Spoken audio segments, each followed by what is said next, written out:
Il n'y a pas d'autonomie des collectivités sans autonomie fiscale. Donc bien évidemment, il faudra très rapidement se poser la question des financements des collectivités locales. C'est-à-dire que le politique décide, mais c'est lui en même temps qui lève l'impôt, qui décide de l'impôt dont il a besoin, donc qui décide des recettes dont il a besoin pour mettre en œuvre les dépenses qu'il a aussi votées.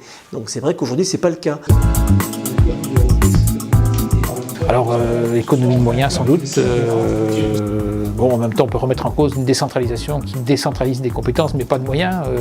J'entends ça aussi. Ceci dit, je crois que pour que les collectivités puissent exister, elles aient aussi la capacité à lever l'impôt si nécessaire. Et donc, on ne peut pas encadrer cet impôt. Enfin, il est encadré de fait, puisqu'aujourd'hui, le niveau de prélèvement obligatoire est déjà très élevé. Donc, on veut parler beaucoup au-delà. Donc, s'il y a effectivement prélèvement de nouveaux impôts de la part des collectivités locales, il faudra bien que l'État en prélève moins. Donc, on aura là en fait à faire des choix politiques aussi assez conséquents.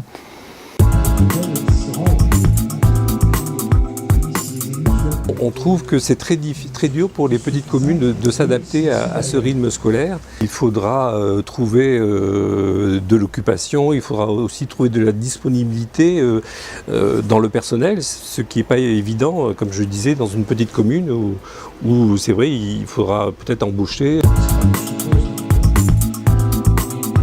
C'est effectivement les petites communes qui seront le plus impactées, qui auront sans doute le plus de difficultés à mettre cette réforme en place, puisqu'elles n'ont pas forcément les moyens, n'ont pas le personnel et les locaux nécessaires pour mettre cette opération, à mener cette opération à bien.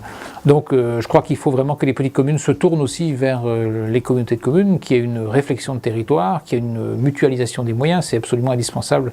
Je pense que c'est une réforme de fond qui induit aussi une approche nouvelle de l'école, qui n'est plus seulement la connaissance des savoirs de base, mais aussi beaucoup de choses ont été intégrées, d'ailleurs sont intégrées dans la loi de refondation de l'école, avec par exemple l'apprentissage d'une langue, l'apprentissage en matière culturelle, en matière civique, il y a beaucoup de choses à intégrer. Donc c'est vrai, ça peut être aussi des habitants qui localement s'investissent dans ce domaine-là.